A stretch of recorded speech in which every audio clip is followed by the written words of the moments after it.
249. Ayat 2 wanita, 3 laki-laki, ayat 4 sama-sama lagi. Wahyu berapa? Wahyu 1. Lagunya 249. Sudah dibaca? Enggak. Pakai buku. Banyak.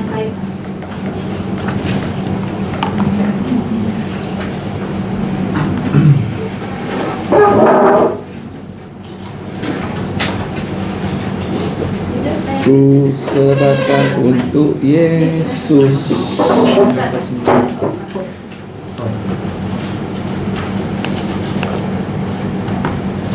Ku serahkan untuk Yesus. 3, 2, 1. Ku serahkan untuk Yesus. 349. Terus 349.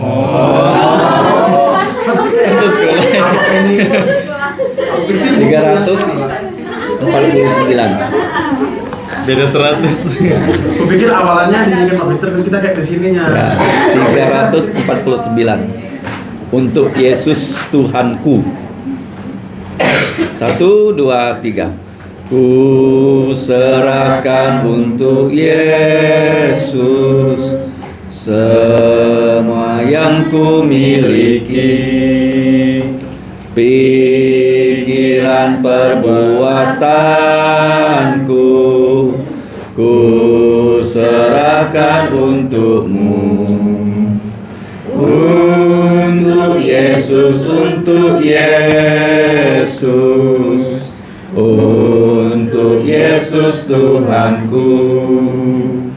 Untuk Yesus, untuk Yesus, untuk Yesus Tuhanku. Wanita saja.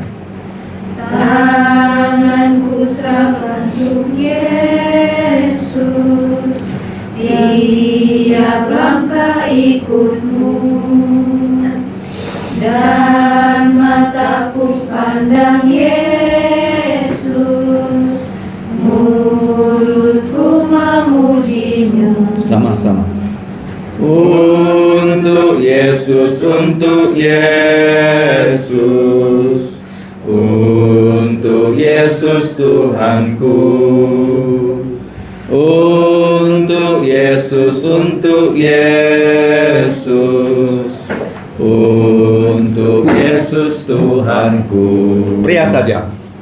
Semenjak ku pandang Yesus, ku sampaikan dunia.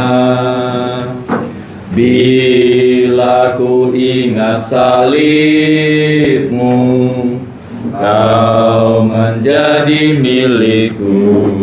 Sama-sama. Untuk Yesus, untuk Yesus, untuk Yesus Tuhanku. Untuk Yesus, untuk Yesus, untuk Yesus Tuhanku. Oh, betapa mengagumkan Yesus Sang Raja mulia. Dengan kasih kau panggilku, dan kau melindungiku. Untuk Yesus, untuk Yesus, untuk Yesus Tuhanku. Untuk Yesus, untuk Yesus, untuk Yesus Tuhanku.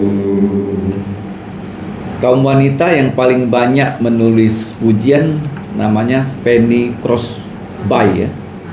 Nah, kalau di sini Mary D. James. Jadi kaum wanita pun dapat dipakai Tuhan untuk menulis pujian seperti ya, pada saat di Alkitab.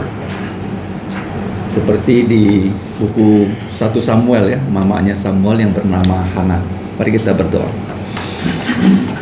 Bapa Surgawi, kami bersyukur dan bersuka cita karena anugerah-Mu semata-mata kami dapat dihimpun di dalam nama Tuhan Yesus, memuji nama-Mu, bahkan kami mau membaca dan merenungkan firman-Mu. Kami sadar kami tidak layak menghampiri Engkau yang Maha Kudus. Berbelas kasihanlah menguduskan kami dengan darah Yesus, sehingga Roh-Mu yang kudus dapat bekerja di dalam hidup kami, agar hanya kehendak-Mu lah yang dilaksanakan oleh hidup kami seutuhnya. Kami serahkan acara ini dari awal sampai akhir, kiranya nama-Mu dijunjung tinggi, dimuliakan. Dalam nama Yesus kami bersyukur dan berdoa. Amin. Mari kita kembali membaca Wahyu ya. Wahyu pasal yang pertama. Wahyu pasal pertama ayat 1 sampai 20, masing-masing satu ayat secara bergilir. Saya akan mulai kemudian searah jarum jam. Wahyu pasal 1. Kalau sudah terbuka bagian firman Tuhan ini, mari kita membacanya bersama-sama. Ini adalah wahyu atau apokalipsis Yesus Kristus yang dikaruniakan Allah kepadanya, supaya ditunjukkannya kepada budak-budaknya atau hamba-hambanya apa yang harus segera terjadi. Dan oleh malaikatnya yang diutusnya, ia telah menyatakannya kepada budaknya, dulosnya, hambanya yang bernama Yohanes. Yohanes telah bersaksi tentang firman Allah dan tentang kesaksian yang diberikan oleh Yesus Kristus, yaitu segala sesuatu yang telah dilihatnya. Berbahagialah ia yang membacakan dan mereka yang mendengarkan kata-kata nubuat ini, dan yang menuruti apa yang ada tertulis di dalamnya, sebab waktunya sudah dekat. Dari Yohanes kepada ketujuh gereja yang di Asia Kecil, kasih karunia dan damai sejahtera menyertai kamu dari Dia yang ada dan yang sudah ada dan yang akan datang, dan dari ketujuh roh yang ada di hadapan tahtanya. Dan dari Yesus Kristus, saksi yang setia, yang pertama bangkit dari antara orang mati, dan yang berkuasa atas raja-raja bumi ini, bagi Dia yang mengasihi kita dan yang telah melepaskan kita dari dosa kita oleh darah-Nya. Dan yang telah membuat kita menjadi suatu kerajaan, menjadi imam-imam bagi Allah Bapanya. Bagi Dialah kemuliaan dan kuasa sampai selama-lamanya. Amin. Lihatlah, ia datang dengan awan-awan, dan setiap mata akan melihat Dia, juga mereka yang telah menikam Dia, dan semua bangsa di bumi akan meratapi Dia. Ya, amin. Aku adalah Alfa dan Omega, firman Tuhan Allah, yang ada dan yang sudah ada dan yang akan datang, yang Maha Kuasa. Aku Yohanes, saudara dan sekutumu dalam kesusahan, dalam kerajaan dan dalam ketekunan menantikan Yesus, berada di pulau yang bernama Patmos oleh karena firman Allah dan kesaksian yang diberikan oleh Yesus. 10. Pada hari Tuhan, aku dikuasai oleh Roh, dan aku mendengar dari belakangku suatu suara yang nyaring, seperti bunyi sangkakala.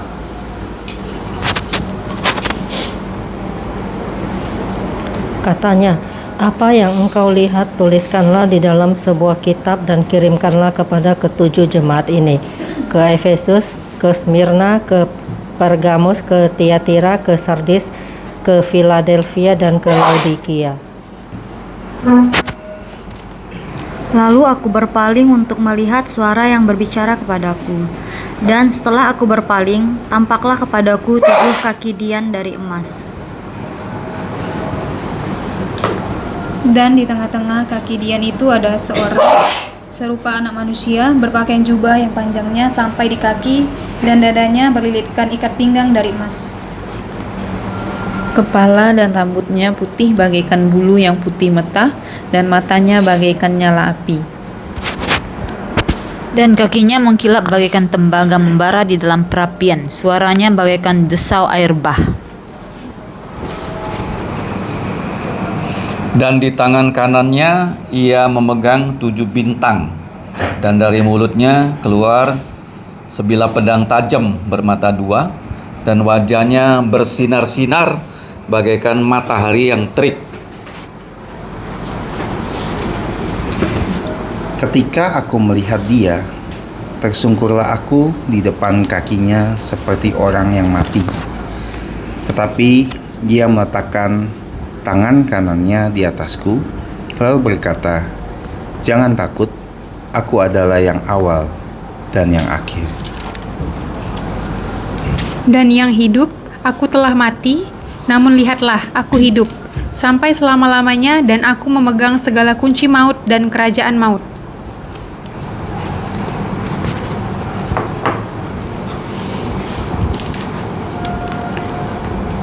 Dan yang hidup aku telah mati. Namun lihatlah, aku hidup sampai selama-lamanya, dan aku memegang segala kunci maut dan kerajaan maut. Karena itu tuliskanlah apa yang telah kau lihat, baik yang terjadi sekarang maupun yang akan terjadi sesudah ini. Dan rahasia ketujuh bintang yang telah kau lihat pada tangan kananku dan ketujuh kaki dian emas itu. Ketujuh bintang itu ialah malaikat ketujuh gereja, dan ketujuh kaki dian itu ialah ketujuh gereja. Kita bersyukur dapat membaca seluruh pasal ya dari kitab Wahyu yang sudah kita baca berkali-kali. Ya, dengan demikian kita lebih dapat mengingatnya. Nah, kita sudah belajar sampai ayat ke-8 ya, yaitu tentang Wahyu yang disebut sebagai apokalipsis. Ya, kalau masih ingat, itu seperti satu benda ditutup seperti ini. Kita tidak tahu apa bendanya, tetapi waktu kita singkapkan ini, penutupnya jauh-jauh, jauh-jauh, ya, kalipsis, maka kita tahu benda itu apa. Jadi di sini, kalau kita melihat dari proses ya pemberitahuan tentang Wahyu, ini ada bagannya seperti ini yang sudah saya tulis ya. Nih. Dari Bapa ke Putra, Putra ke malaikat ya, dari malaikat ke Rasul Yohanes, dari Rasul Yohanes ke 7 gereja. Nah, 7 gereja ini ada 7 gembala. 7 gembala dia yang harus membacakannya surat Wahyu ini dalam bahasa Yunani kepada seluruh anggota gereja, dan semua anggota gereja mendengarkannya. Jadi urutannya seperti ini. 1, 2, 3, 4, 5, ya, 6. Ya, ada 6 step. Jadi dari Bapa. Kenapa dari Bapa? Karena rencana itu semua dari Bapa. Kristus itu pelaksana. Makanya dalam Tritunggal, Bapa paling atas, Putra, baru Roh Kudus. Ya, bukan berarti Yesus itu Allah kelas 2, bukan ya? Yesus Allah yang sejati, yang derajatnya, esensinya sama dengan Bapa. Kalau kamu ditanya, apakah Yesus itu Allah yang lebih rendah daripada Bapa? Jawabannya tidak. Sama-sama Maha Tahakwa. Maha tahu, Maha hadir, Maha kuasa. Bahasa Inggrisnya omniscience, ya, omnipresent, ya, dan omnipotent. Ada 3 ya. Itu Mazmur 139. Nah, Wahyu ini khusus ya. Biasanya kalau firman itu disampaikan itu dari Roh Kudus ya kepada yang menerima firman Tuhan. Biasanya seperti itu ya. Roh Kudus berbicara dan para nabi, para rasul ya menuliskan kitab suci, perjanjian lama, perjanjian baru. Tapi di sini kita melihat ya, ada peran dari malaikat. Dari apa? Kenapa malaikat? Karena sepertinya Wahyu ini diperagakan. Karena nanti yang menghakimi ya, Yesus, yang menghukum itu malaikat. Ya, penghakimannya sudah diputuskan Yesus seperti ini, pelaksananya tuh para malaikat. Nah, kalau kita melihat ya dalam pewahyuan, penyampaian firman Tuhan, pernah terjadi juga malaikat terlibat ya di dalam menyampaikan firman Tuhan itu waktu Musa yang menerima hukum Taurat. Itu ada peran dari malaikat. Jadi kita bersyukur ya bahwa Yesus mengatakan untuk kedatangan manusia, putra manusia ke bumi yang kedua kali, dia sendiri nggak tahu, Bapa yang tahu. Nah disinilah ya, Bapa memberitahu kepada Yesus dan Yesus memberitahu kepada malaikat. Malaikat menunjukkan pada Yohanes. Yohanes harus menuliskannya kepada 7 gereja. Dan 7 gereja itu para gembala-gembala sidangnya harus membacakan ya kitab Wahyu ini kepada seluruh anggota gereja yang percaya. Di gereja-gereja lokal yang nanti akan kita lihat ada 7 gereja. Nah, Wahyu ini juga khusus karena nama Yesus Kristus ya diulang-ulang ya. Yesus Kristus. Nah, satu-satu nama yang dapat dibolak-balik itu Yesus Kristus. Ya. Kristus Yesus sama saja. Kalau nama manusia itu biasanya tidak dibolak-balik. Contohnya Joko Widodo, kita nggak panggil dia Widodo Joko, atau Prabowo Subianto, atau Subianto Prabowo, nggak bisa ya. Biasanya sesuai dengan urutan yang ditulis di akta kelahiran. Kalau ini tidak ya, Yesus itu namanya, Kristus itu gelarnya. Gelarnya mau taruh belakang, oke, mau taruh depan, boleh. Ya kan? Ya seperti dulu kan, gelar-gelar itu biasanya ditaruh di depan, di zaman Belanda. Zaman apa? Belanda. Kalau misalnya sekolahnya ilmu sosial, gelarnya apa? Dokter Andes kan? Nggak ada orang mau taruh gelarnya di belakang zaman dulu. Semuanya di depan ya. Kalau sekolahnya dokter juga di depan kan? Nah, kalau sarjana hukum, apa gelarnya zaman dulu? Yang pertama pindah gelar ke belakang tuh sarjana hukum. Tahu nggak? Sarjana hukum dulu zaman Belanda gelarnya apa? MR. Nah, kalau orang dulu pakai MR zaman Belanda, itu artinya adalah sarjana hukum. Nah, bukan mister. Baru di zamannya Indonesia disingkat SH apa? SH ditaruh di belakang ya. Sekarang semua gelar ditaruh belakang ya. Hanya doktor yang boleh depan dengan dokter. Oke, jadi Kristus Yesus, Yesus Kristus itu satu-satunya nama, boleh kita bolak-balik, nggak ada masalah. Yesus artinya apa? Apa arti nama Yesus? Mawar, apa arti nama Yesus? Bahasa Yunaninya Yesus, bahasa Joshua, bahasa Ibrani, apa artinya? Semua nama punya arti. Yesus. Samuel bantu. Sering kita dengar ya, sering kita ucap. Tapi artinya apa? Kenapa namanya Yesus? Kenapa namanya Yosua? Bahkan Yosua menjadi nama dari satu kitab, dari 66 kitab.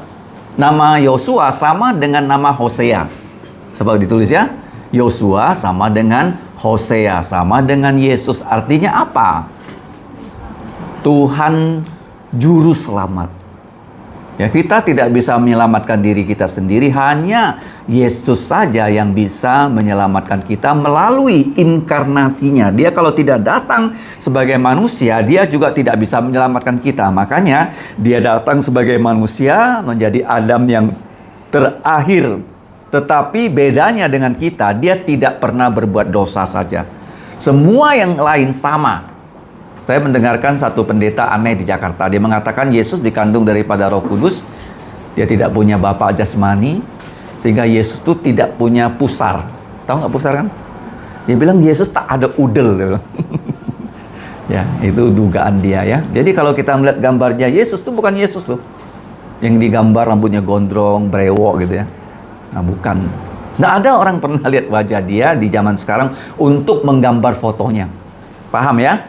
Jadi kalau di tradisi gereja kita, kalau mau menggambar gambar Yesus, boleh digambar badannya, tapi wajahnya dibuat apa? Sinar apa? Ya, karena kita nggak tahu wajahnya. Kalau nanti kita gambar wajahnya kayak Harry, nanti si ini marah dia. Kok wajahnya kayak Harry, bukan kayak Abil gitu. Ya, brewok. Nah, kita kan nggak brewok. Ya kan? Kalau pergi ke Tiongkok ini Yesus brewok. Kami orang nggak brewok. Ngapain kami percaya Yesus? Sensitif kan? Nah, jadi enggak ya. Tidak ada orang pernah melihat ya wajahnya Yesus. Dan kalau kita lihat di sini, Ya, selain sudah ditunjukkan kepada Yohanes, ya, diulangi di sini. Yohanes, apa arti nama Yohanes? Yohanes artinya Tuhan, sumber anugerah. Tuhan memberikan kita anugerah keselamatan. Hanya dengan menerima kita bisa diselamatkan. Tidak ada yang perlu kita perbuat, semuanya dilakukan oleh Tuhan melalui Yesus. Kita hanya mendengar, kita percaya, kita diselamatkan. Itu saja. Kalau agama-agama lain, mereka harus berbuat sesuatu sesuai dengan syariat agamanya, baru mereka diukur. Ya, bobotnya yang berat tuh yang mana, yang baik dengan yang buruk, baru dibilang dengan itu mereka boleh masuk surga. Kalau belum bisa masuk surga, masuk ke api penyucian, dari sana keluar. Tidak seperti itu. Ya, hanya dengan Yesus. Dengan apa? Yesus, ya. Kita bisa diselamatkan. Karena dia datang ke bumi mewakili kita. Bagaimana kita bisa diselamatkan? Dengan yang namanya perwakilan, federasi, tolong ditulis ya, perwakilan. Yesus menjadi wakil kita manusia dengan gelar Adam yang terakhir atau Adam yang kedua. Karena Adam yang pertama, wakil kita sudah gagal. Karena wakil kita gagal, semua kita ikut berdosa. Sama dengan Adam. Padahal kita tidak makan ya buah pengetahuan baik dan jahat. Rasanya seperti apa kita nggak tahu, tapi karena kita semua di dalam Adam, maka kita semuanya jatuh dalam dosa. Paham?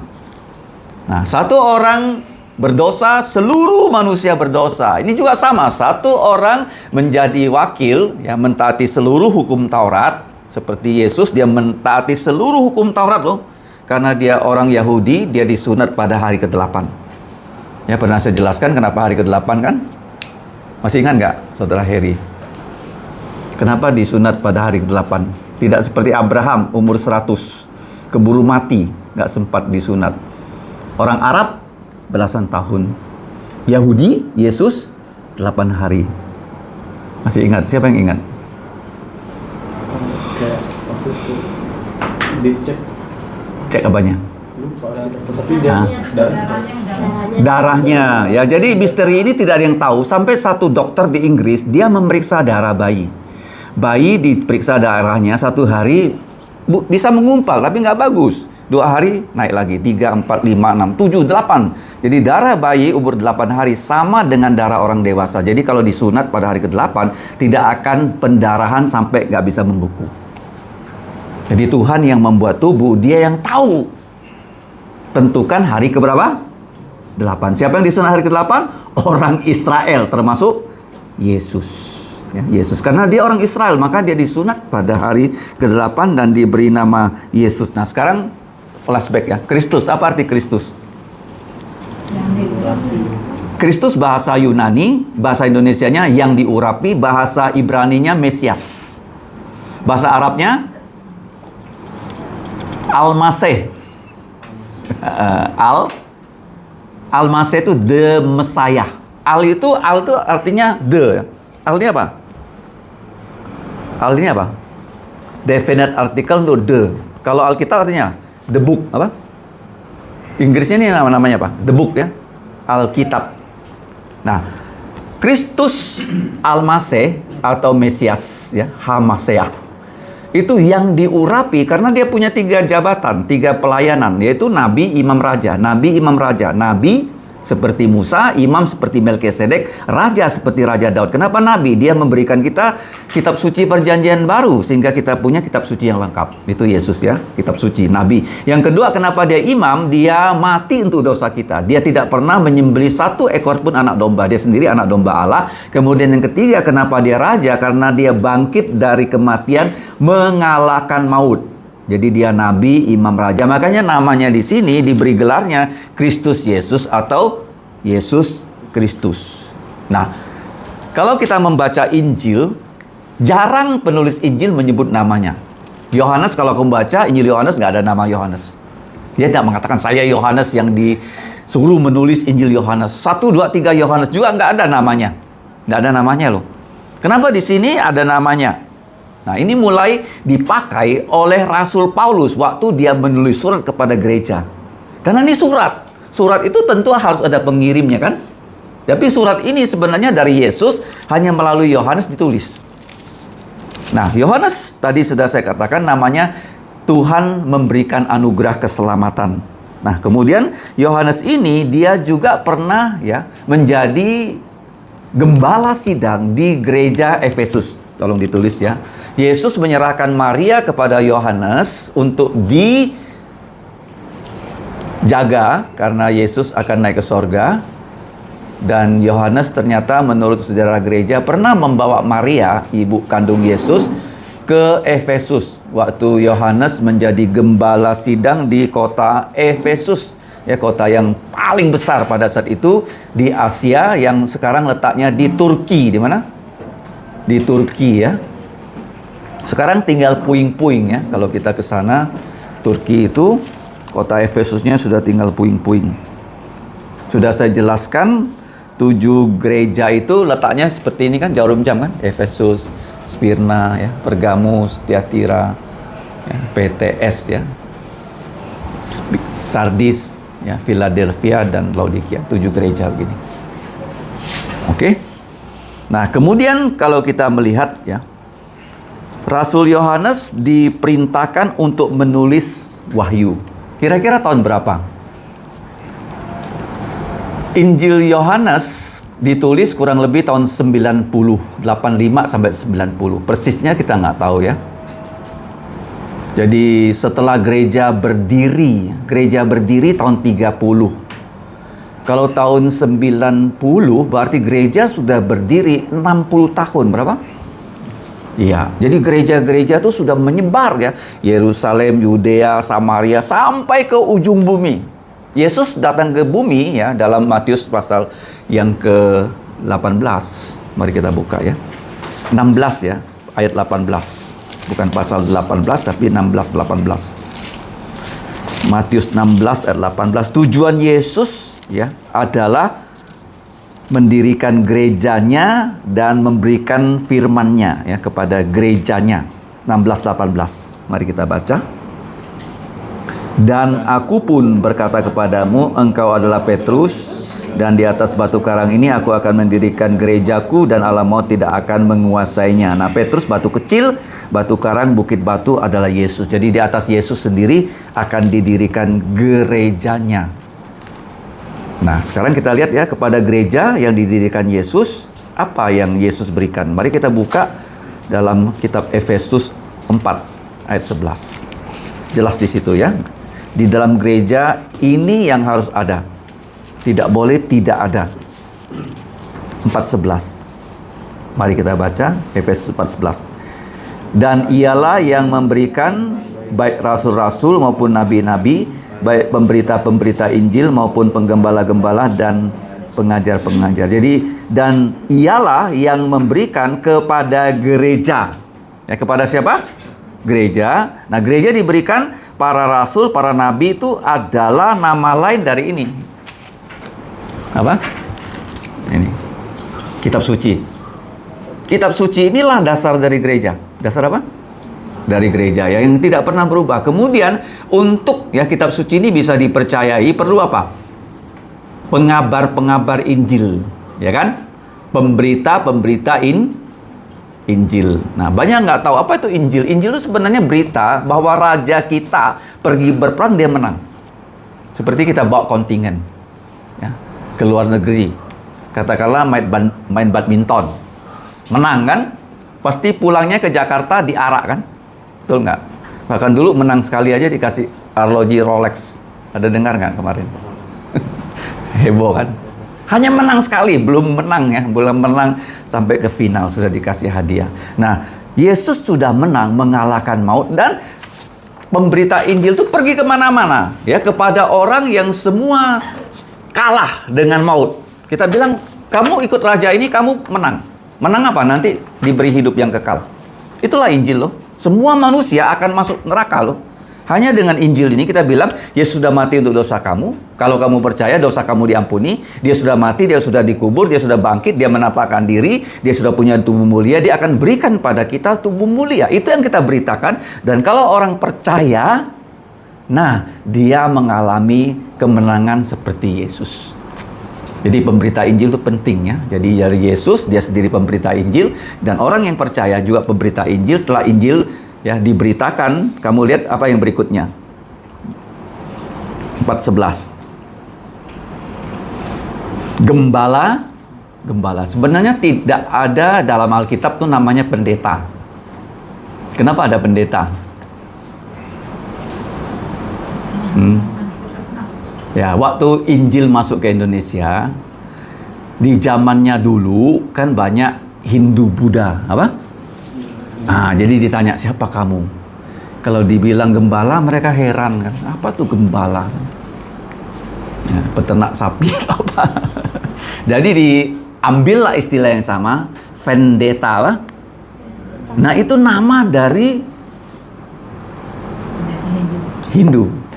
Terus setelah itu zaman Muslim, tidak lagi disebut pendeta. Kan nanti lucu masuk ke kampung Muslim, siapa nama? Oh, pendeta, kamu Buddha ya, kamu Hindu. Enggak, ganti nama apa?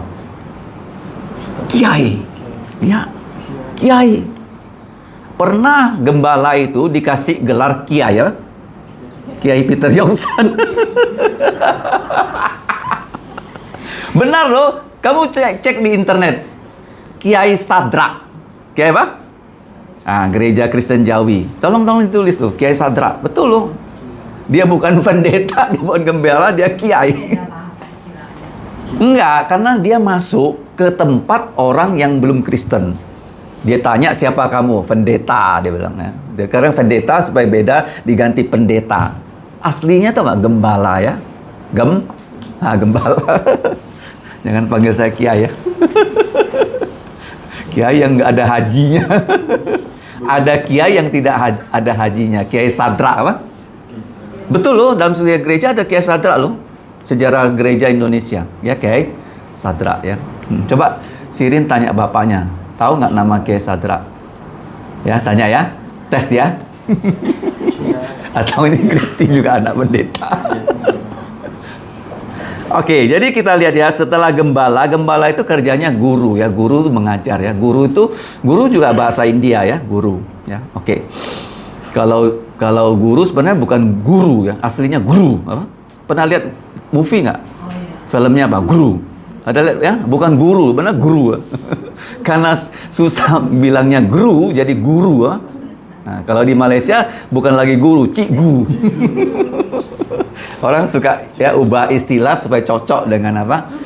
Lidah mereka ya. Guru, aslinya apa? Guru. Kalau kamu ke India, kamu ditanya apa kerja kamu? Guru. Guru ya, guru Heri. Kamu jangan bilang guru, dia nggak tahu guru. Guru apa? Guru ya, oke. Lanjut ya. Nah, dalam Wahyu ya, jadi kepada gereja diberikan apa? Alkitab. Supaya Alkitab ini bisa dipercaya, ada pengabar Injil, mengabarkan Injil 4 hal saja. Yesus sudah mati, Yesus dikubur, Yesus bangkit, Yesus menampakkan diri, orang percaya. Nah, di situ gereja dapat didirikan setelah orang-orang dibaptis, dan ya Tuhan memberikan gereja itu yaitu gembala ya. Yohanes ini satu dari banyak gembala ya, termasuk di gereja Efesus. Nah, kita lihat ya, Yohanes dia bersaksi tentang firman Allah, tentang kesaksian yang diberikan ya oleh Yesus Kristus. Nah, sekarang saya lanjut ke ayat 9 ya. Oke. Aku, Yohanes, dia menyebut penerima suratnya sebagai saudara. Karena semua kita saudara ya di dalam Kristus, yang memanggil Allah sebagai Bapa, bahkan sekutumu dalam kesusahan dan dalam kerajaan dan dalam ketekunan menantikan Yesus. Jadi di sini kalau kita lihat ada kata-kata yang sangat ya khas dalam dunia kekristenan. Yang pertama, saudara. Ingat ya, kenapa kita bersaudara? Karena kita lahir baru dengan darahnya Yesus. Kalau saudara kandung lahir dari darah mama yang sama. Paham? Mama yang sama. Ya mungkin saja bapaknya beda, tapi mamanya sama, tetap ya darah mamanya yang melahirkan dia. Ngerti ya? Karena ada orang ya, dia punya dua bapaknya, bapaknya meninggal, terus ya nikah lagi dan punya anak dari suami yang lain. Oke? Nah, mamanya. Tapi kalau kita dibeli dengan darahnya Yesus. Sehingga kita bisa menyebut ya satu dengan yang lain dengan istilah saudara. Saudara bahasa Yunaninya tuh adelphos. Apa? Adelphos. Jadi kalau saya memanggil kalian saudara-saudari, itu bukan merendahkan. Ya, seperti di dalam rapat DPR ya, ketua DPR memanggil saudara presiden. Itu sepertinya derajatnya sama ya. Bukan ya, karena kita di dalam Tuhan Yesus. Di dalam apa? Begitu saya panggil kamu saudara, jadi hubungan kita sama ya, di level kita sama di hadapan Tuhan. Ya, di hadapan mana?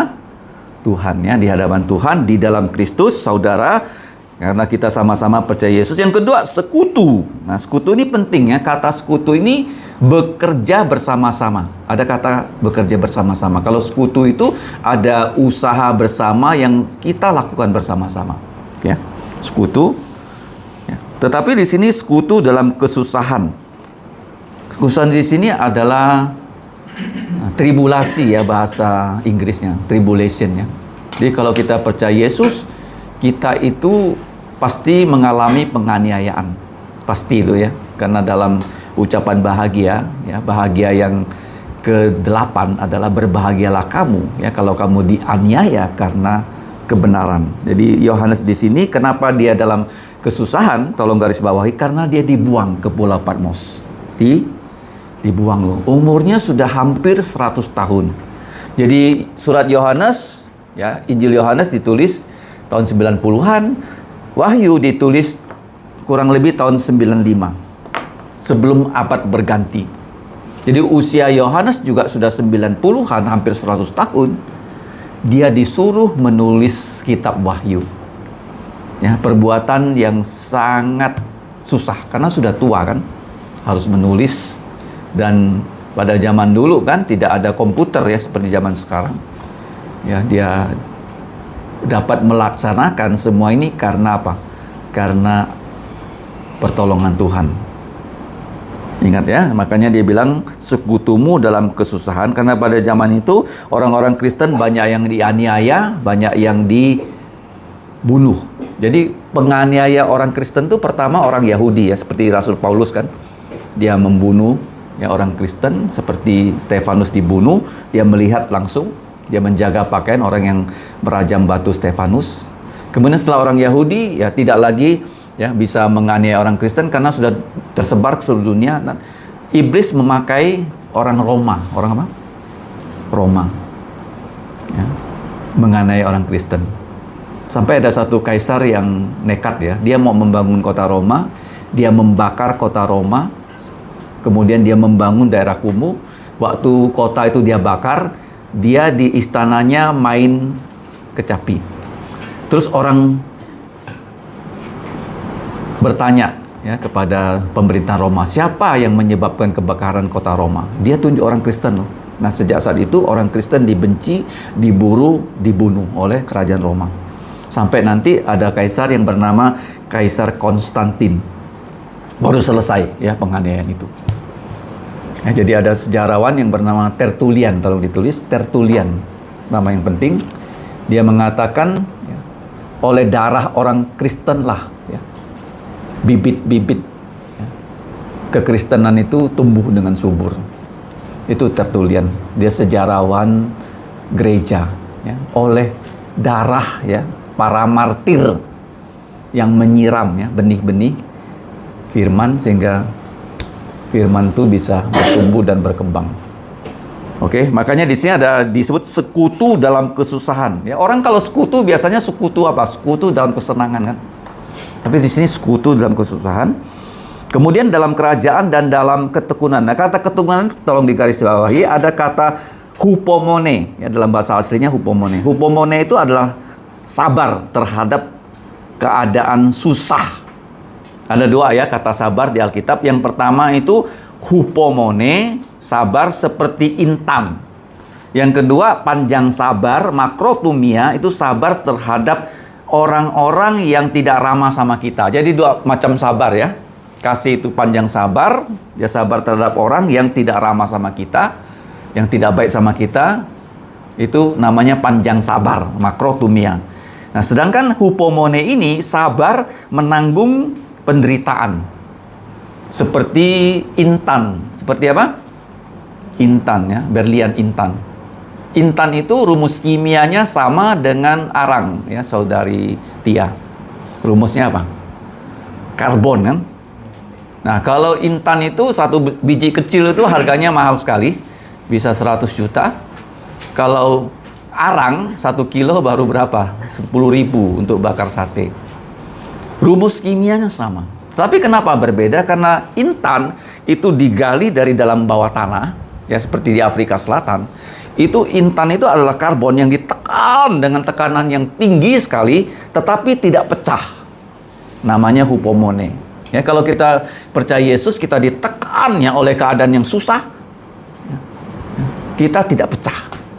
Itu namanya intan kualitasnya, hupomone. Jadi ketukunan dari kata hupomone untuk menantikan Yesus yang akan datang kedua kali. Kemudian dia dibuang di pulau Patmos.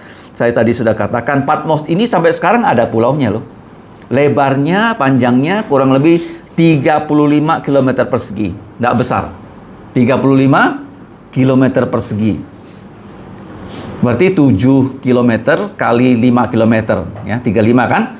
Ya, mungkin panjangnya 7, lebarnya 5. Nah, sekarang juga ada penduduk di Pulau Patmos tuh. Kalau kamu cek di Wikipedia, penduduknya tidak sampai 5.000 orang. Sekarang sekitar 3.000 orang. Jadi Yohanes tuh dibuang ke situ ya oleh kerajaan Roma ya, karena dia percaya Yesus. Kenapa orang yang percaya Yesus itu bisa ditangkap, dibuang? Kuncinya satu loh, di zaman dulu ya, orang Kristen tidak mau mengatakan kaisar itu Tuhan. Kurios, nggak mau. Lebih baik mati, lebih baik di penjara. Ya, jadi kata kurios ya, tolong ditulis ya. Kata kurios itu hanya untuk Yesus Kristus, Tuhan Yesus Kristus. Kalau orang mengatakan kaisar, apakah dia kurios? Orang Kristen bilang sorry, bukan. Nah, dengan demikian ditangkaplah orang Kristen, dibunuhlah orang Kristen, kemudian dibuanglah orang Kristen seperti Rasul Yohanes. Dan orang Kristen itu biasanya dihukum mati dengan cara apa? Disalib, apa? Salib. Yang kedua, disiram aspal, dibakar dengan api, sehingga di stadion malam tuh mereka keliling, dan orang senang menontonnya.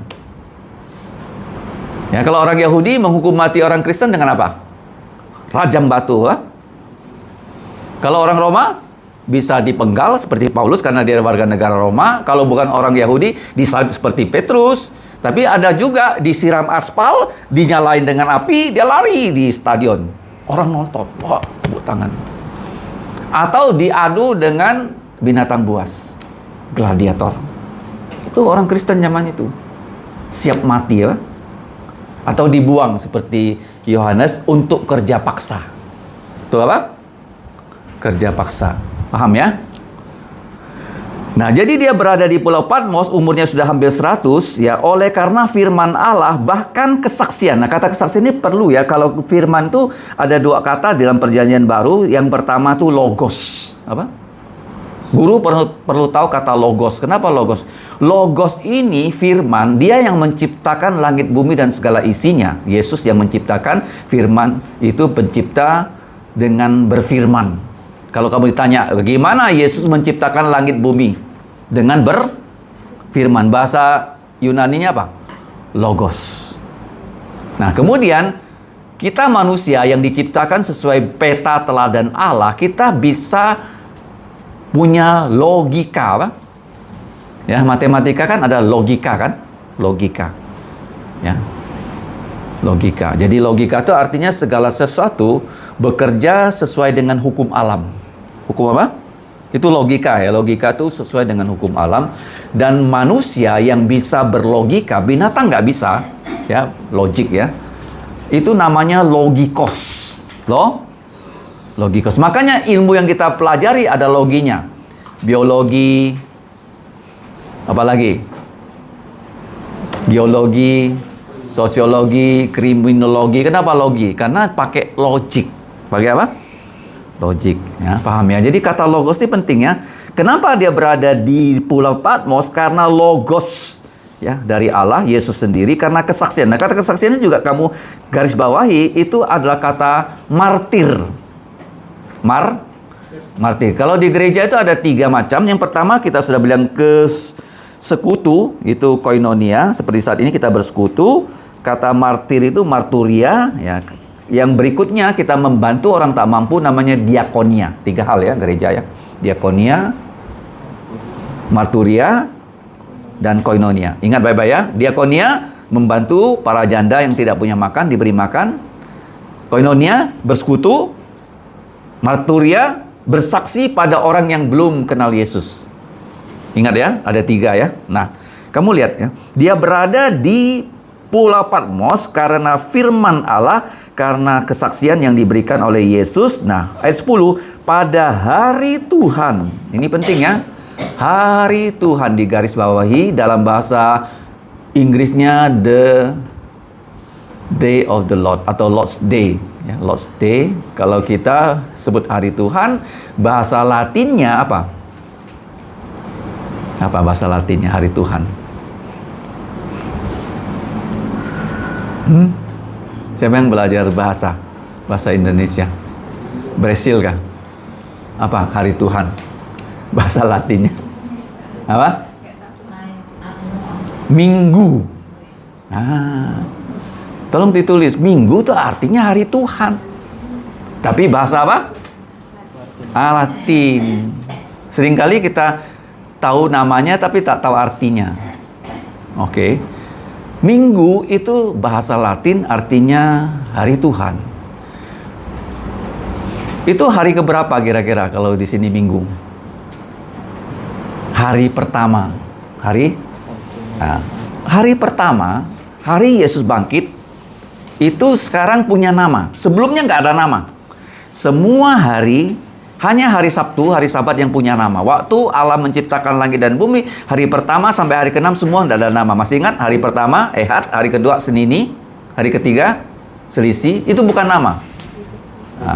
Hari keempat, Rebi'i. Hari kelima, Kamisi. Hari ke-6, Hasisi. Bukan Jumati ya. Hasisi. Hari ke-7 baru ada namanya Sabat atau dilatinkan jadi Sabtu. Sabtu artinya apa? Sabat lama, sabatnya orang Yahudi. Jadi kalau kita ke Israel, hari Sabtu mereka libur. Mereka apa? Paham ya? Sekarang ada 2 hari yang Tuhan beri nama. Hari apa? Sabat dan hari Tuhan, hari Minggu, hari pertama, hari kebangkitan Yesus, hari orang Kristen bertemu di gereja. Ya, sudah punya nama ya, sejak Yesus bangkit. Jadi di sini hari Tuhan, aku dikuasai Roh, dan apa kalau kita dikuasai Roh Kudus, apa yang terjadi? Apakah berbahasa lidah seperti gereja karismatik, siki laba-laba, kalau kamu ya ke Fakultas Sastra Inggris, kamu tapi dijiwir oleh dosennya kan. Kau gila kan? Kalau mau ngomong gitu nggak usah ke sini belajar. Ya kan? Itu bukan bahasa ya. Yang dipraktekkan di gereja itu bukan bahasa. Bahasa itu ada kosakatanya, ada sintaknya, ya, ada artinya, gimana cara nyusun, semua ada. Kalau ini bukan. Nah, kalau kita lihat ya, dikuasai oleh Roh, apa yang terjadi dengan dia? Dia mendengarkan dari belakang ada suara yang nyaring seperti bunyi trompet. Ya, kata sangkakalanya trompet. Katanya, apa yang engkau lihat, tuliskanlah dalam sebuah kitab dan kirimkanlah kepada 7 gereja. Makanya kata jemaat itu kita ganti, karena kita bukan bertemu di hari Jumat, kita bertemu di hari Minggu. Namanya adalah gereja. Apa arti gereja? Nah, sekarang lupa saya jelaskan. Apa arti kata gereja? Gereja itu dari kata bahasa Portugis igreja. Ini saya belajar ya dari dosen saya waktu saya ambil mata kuliah agama Kristen waktu kuliah tahun pertama. Ya, dia tamatan Belanda. Dia bilang gereja berasal dari kata igreja. Igreja itu bahasa Portugis. Bukan jemaat ya, jangan kita ganti gereja dengan jemaat ya. Gereja jadi igreja. Igreja itu dari bahasa Yunani itu ekklesia. Ekklesia. Ek itu keluar, ekklesia dipanggil keluar dari dosa melalui Injilnya Yesus, dipanggil keluar. Ekklesia itu bahasa Yunani. Ekklesia ya. Nah, kalau bahasa Ibraninya itu kahal. Kahal. Perhimpunan orang percaya. Jadi orang Israel itu ditiup trompetnya loh. mereka berkumpul, ya. Mereka berkumpul, ya, menjadi ya perkumpulan dalam gereja seperti kita berkebaktian. Ya, tuliskanlah kepada ketujuh gereja. Jadi gereja itu bukan 7 buah, tapi 7 gereja ini dianggap mewakili di daerah Asia Kecil. Ya, kemungkinan Efesus yang mengabarkan Injil ke Smyrna dan seterusnya, dari gereja Efesus ini berkembang 6 gereja yang lain. Kemudian dikatakan, masih ingat singkatannya supaya gampang ingat, 7 gereja, ES ya, S ya, ingat ya, kalau minum S, ingat gereja Efesus, gereja Smyrna. PTS, apa PTS? Apa? Ya, kalau dulu itu namanya perguruan tinggi swasta atau PTN, perguruan tinggi negeri ya. Penilaian tengah semester. Yang terakhir tuh FL ya, FL. Oke, bukan FB ya, FB itu Facebook. Kalau ini Philadelphia dan Laodikia. Ini daerah-daerah di Turki. Sekarang yang terakhir kita lihat ayat 12. Aku berpaling dan melihat suara yang berbicara kepadaku, dan setelah aku berpaling, tampaklah kepadaku 7 kaki dian emas. Nah, sekarang di sini ada simbol, tolong ditulis ya. Wahyu ini ada simbol, ada yang sungguh-sungguh, ya, sesuatu yang sungguh-sungguh tidak boleh disimbolkan. Suatu simbol ya harus diartikan apa arti simbol itu. Paham ya? Jadi di sini yang pertama, ini kaki dian. Apa tuh dian? Dian. Kaki dian ini kaki lampu. Kaki lampu ya. Dari emas. Karena logam yang paling mulia itu emas ya. Dan di tengah-tengah kaki dian itu ada seorang serupa. Di sini bukan anak manusia tapi putra manusia. The Son of Man. Theoanthropos ya. Nah, sekarang kita mau melihat ya, ciri khas Yesus sudah pernah saya sampaikan ya di minggu yang lalu. Nah, sekarang tambah lagi ya ciri khas Yesus. Yang pertama apa? Coba kita lihat. Putra manusia, 1, pakaiannya jubah panjang sampai ke kaki. Itu yang pertama ya. Pakaiannya ya, jubah sampai ke kaki. Berarti dia tidak pakai celana seperti kita. Jadi langsung ya, jubah itu kan seperti gaun, seperti apa? Ya, sampai ke kaki. Oke, itu yang pertama ya. Terus yang kedua apa? Coba dilihat listingnya. Putra manusia, jubahnya panjang sampai ke kaki, di dada ada ikat pinggang emas. Nah, sekarang yang pertama ya, jubah ya. Jubah ini lambang ya dari perbuatan Yesus yang melaksanakan seluruh hukum Taurat, dan jubah ini dijubahkan pada kita. Artinya begini ya, kalau kita memakai jubah yang diberikan Yesus ya, kita pasti diselamatkan. Kalau kita memakai jubah yang kita buat sendiri untuk diterima di surga, itu nggak bisa. Pasti kotor. Ya, jubah yang melambangkan Yesus sudah melaksanakan seluruh ya hukum Taurat. Itu jubah ya. Yang kedua, dadanya itu berikat pinggangkan emas, juga sama, lambang keadilan. Kalau kamu baca senjata rohani ya, perisai dada itu ya, lambang dari apa? Keadilan. Apa itu keadilan? Adil itu bahasa Indonesianya, bahasa Arabnya atau bahasa Ibraninya adalah zadik. Tolong ditulis ya, zadik. Dari kata zadik kita dapat kata sidik apa? Sidik ya. Kemudian dari bahasa Ibrani itu ke bahasa Yunani juga ada dikaiosune. Tolong ditulis dikaiosune. Nah, dikaiosune ini adalah kata pengadilan loh, pengadilan. Seorang hakim dia mengetuk palunya, dia mengatakan dikaiosune, artinya terdakwa tidak dituntut kesalahannya. Artinya dia tidak ada salah. Jadi begini loh, kalau kita di pengadilan, hakim itu berkata dikaiosune pada kita berdasarkan jubahnya Kristus, berdasarkan darah Kristus, kita itu tidak dihukum. Tidak apa? Kenapa? Karena hukuman dosa kita sudah ditanggung Yesus di atas kayu salib. Ini kata-kata penting loh, sadik, diakosune. Dari kata sadik ini kita mendapatkan kata penting dalam bahasa Indonesia, sedekah. Kenapa sedekah? Kata sedekah itu dari kata adil juga. Artinya kalau kita punya pendapatan lebih, kita kasih kepada orang, kita tidak kekurangan, dan dia yang kekurangan akhirnya dicukupi apa yang dia perlukan. Makanya sedekah dari kata apa? Adil. Ya, jadi adil itu Yesus menjalankan seluruh hukum Taurat. Dia menjubahkan kita jubah keadilan. Karena kita nggak punya jubah, dia kasih kita jubah sehingga kita bisa dilayakkan masuk surga. Dan kita ini miskin, ya, dengan perbuatan adil Yesus kita bisa dibuat jadi kaya. Yang keempat apa? Coba lihat rambut.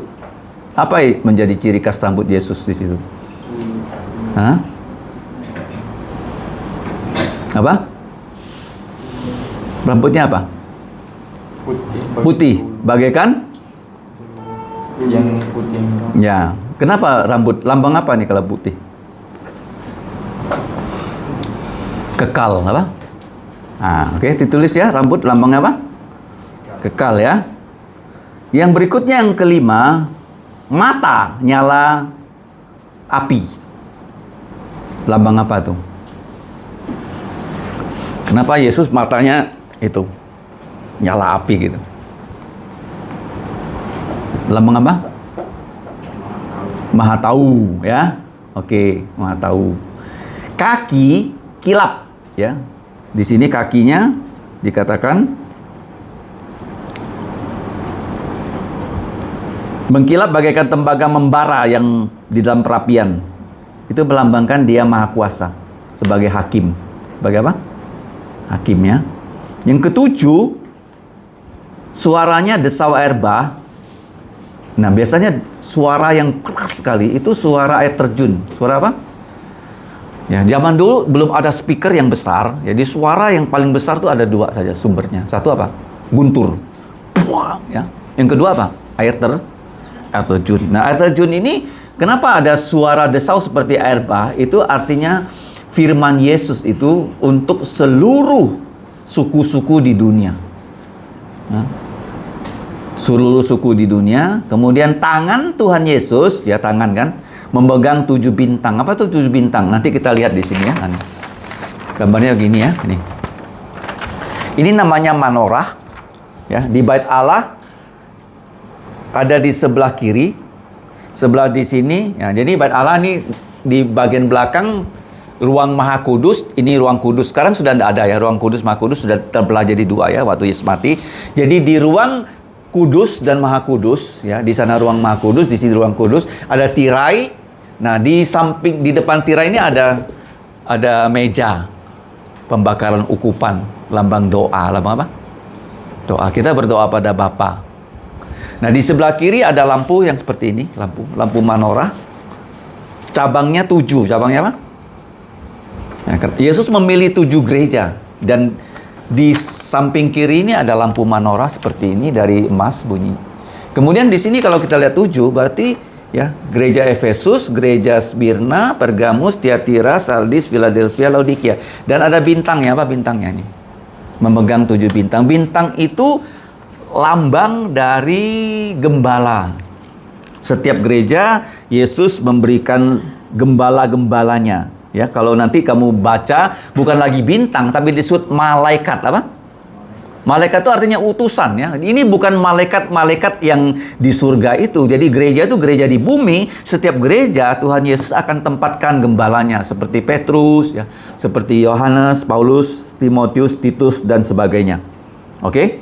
Kemudian yang berikutnya kalau kita lihat ya. Dari mulutnya. Ya, ini sudah keberapa nih kalau bercerita mulut? 9 ya. Mulutnya keluar sebarang pedang tajam bermata 2. Itu lambang dari firman Tuhan. Dan wajahnya sinar bagaikan matahari terik. Jadi mulutnya ini keluar pedang ya. Jadi dari mulut Yesus keluar firman. Nah, wajahnya bagaikan matahari terik. Melambangkan apa? Melambangkan apa? Masih ingat transfigurasi? Judul Alkitabnya apa?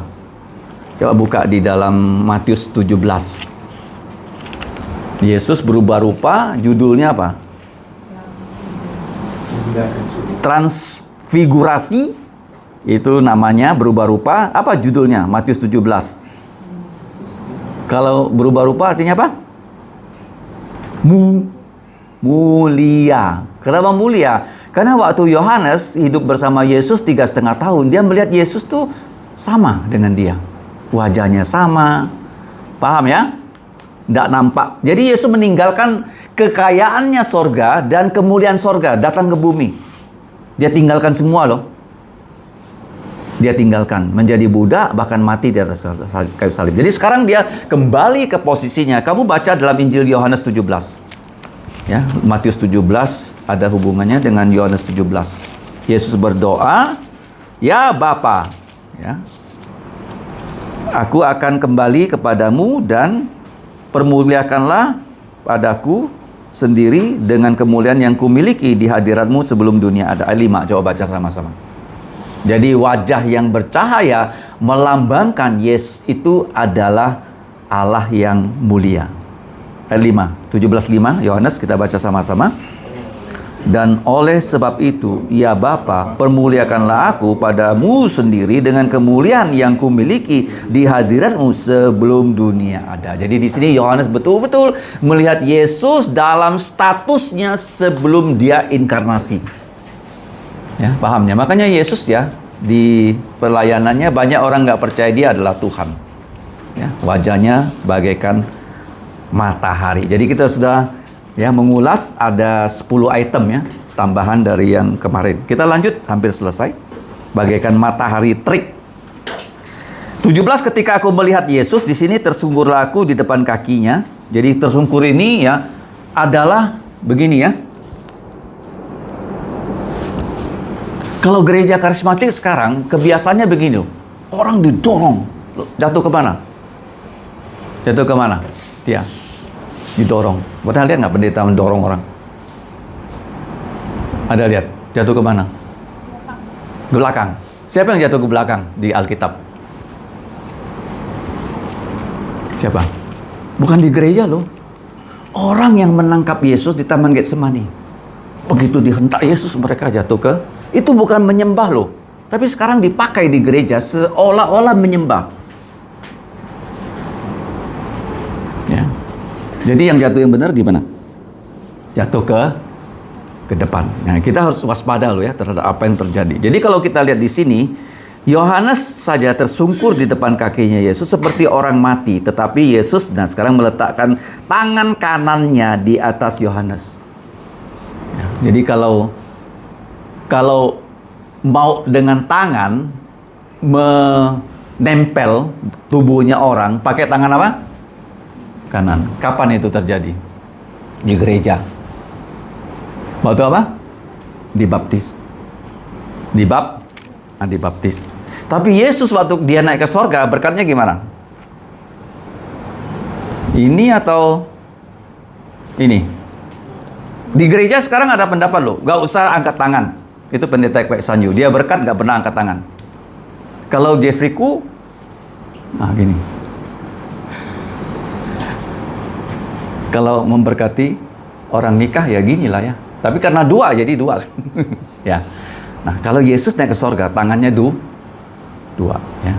Jadi di sini ya, kenapa tangan kanan? Karena dia tersungkur, kepalanya dipegang oleh Yesus. Kemudian apa yang terjadi? Jangan takut. Nah, bahasa aslinya jangan takut itu adalah stop takut, berhentilah takut. Nah, Yesus memperkenalkan dirinya lagi dengan nama, "Aku adalah yang awal dan yang akhir," seperti yang sudah kita baca di ayat 8. Aku adalah Alfa dan Omega. Alfa itu huruf pertama bahasa Yunani, Omega itu huruf terakhir. Kenapa Omega? Huruf terakhir bahasa Yunani bukan Z tapi Omega. Tolong ditulis ya. Alfa Omega. Itu huruf pertamanya Alfa, huruf terakhirnya Omega. Tapi di sini yang awal dan yang akhir. Sama ya, aku adalah Alfa, aku adalah Omega. Artinya gini, segala sesuatu dimulai oleh Yesus, diteruskan oleh Yesus, dan diselesaikan Yesus. Itu artinya Alfa Omega ya. Dia punya awal, dia punya akhir.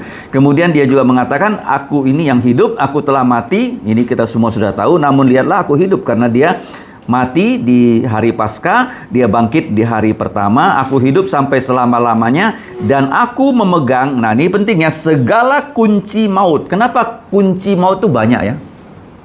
Kenapa kunci kematian itu banyak? Kenapa disebut jamak? Orang kalau lahir sekali, matinya 2 kali. Ingat ya, coba ditulis ya. Lahir sekali, mati 2 kali. Lahir sekali dari bapak ibu, pasti ya tidak percaya Yesus, dia matinya 2 kali. Mati fisiknya, yang pertama dikubur, dia masuk neraka. Setelah itu dari neraka dikeluarkan, ya dikasih tubuh yang bangkit, bukan tubuh mulia, dihakimi lagi, dilempar ke danau api, mati kedua. Lahir sekali, mati berapa kali? 2 kali ya. Tolong ditulis ya. Lahir sekali, mati 2 kali. Karena ada 2 kematian. Nah, dua-duanya kuncinya ini sudah Yesus pegang. Yang kedua, kalau kita lahir 2 kali, bisa nggak lahir 2 kali? Bisa, Elvia? Belum bisa ya. Brasil, bisa nggak lahir 2 kali? Hah? Ini benar loh. Kamu baca dalam Yohanes pasal 3. Kamu harus lahir kembali, lahir 2 kali. Kalau kamu nggak lahir 2 kali, kamu nggak bisa masuk surga, nggak bisa masuk kerajaan Allah. Nah, kenapa disebut lahir 2 kali? Hah? Lahir baru atau lahir dari atas, lahir dari kita mendengarkan firman Tuhan, kita percaya Yesus, disebut lahir baru. Jadi lahir baru itu kita diangkat jadi anak-anak Allah. Artinya begini ya, kalau saya punya anak saya itu harus lahir dari Injil untuk percaya Yesus. Dia nggak bisa karena saya sudah percaya kepada Bapa, sebelum dia percaya, dia panggil Allah yang dia percaya sebagai kakek. Karena saya sudah percaya. Nggak bisa. Dia harus langsung, apa? Setiap kalian yang percaya Yesus langsung menjadi anak Allah. Ngerti ya? Nah, jadi saya bukan jadi om atau apa. Enggak. Ya, jadi langsung lahir 2 kali. Kalau kunci maut ya sudah dipegang Yesus, dia bisa bilang sama kita, kamu nggak akan mati. Kenapa nggak akan mati? Saudara Abel, kamu punya harapan nggak akan mati? Secara fisik. Iya, secara fisik. Pastinya pasti mati. Itulah perlu belajar. Kristi? Hah? Pasti mati juga. Waduh. Baca 1 Korintus 15 ya, baca di rumah ya. Kita yang percaya Yesus bisa-bisa nggak mati loh. Kalau dia datang di angkasa sekarang, dia langsung kasih yang mati bangkit, punya tubuh mulia. Dan kita yang masih hidup diberi tubuh mulia. Tubuh mulia itu seperti Yesus yang sudah bangkit. Umur 33,5 tahun. Dia sekarang umur berapa? 25. Nanti langsung ke 33 ya. Loncat ya. Kalau saya sudah 60 lebih, diturunkan ya, jadi muda ya. Nah, jadi kita diberi tubuh mulia, nggak perlu mati, nggak perlu apa? Nah, jadi sekarang kamu lihat ya. Lahir sekali, mati berapa kali? 2 kali. Karena lahir sekali nggak percaya Yesus, pasti mati 2 kali. Mati fisiknya, nanti kalau mati kedua, ya waktu Yesus datang kedua kali, dibangkitkan, dihakimi, dan dibuang ke dalam danau api. Kalau kita lahir 2 kali, sekarang saya tanya. Saya lahir umur 19, saya baru percaya Yesus. Dari kecil sudah ke gereja. Tapi ke gerejanya hanya normatif. Ya, ikut kebaktian doa, ya mama saya adanya. Tapi betul-betul saya percaya Yesus sebelum saya kuliah, umur 19. Karena setelah tamat SMA, saya 2 tahun nggak sempat kuliah. Jadi saya tahu tahun saya sungguh-sungguh percaya Yesus. Oke, nah kalau kalian ya, coba pikirkan ya. Kapan kamu sungguh-sungguh percaya Yesus? Oke. Kapan ya? Itu penting ya, karena kita lahir harus berapa kali? 2 kali ya, dari Bapa 1 kali, dari Injil 2 kali. Kita kembali ya. Makanya di sini kunci kematian. Berarti kematian itu bukan hanya ada 1. Ya, ada banyak macam. Kematian ya, sebelum orang mati, sebenarnya rohnya mati kalau dia tidak percaya Yesus. Kamu kalau lihat manusia ya, dia tak percaya Yesus, dia tidak punya hidup kerohanian. Paham ya? Dia sudah mati rohnya sebelum dia mati.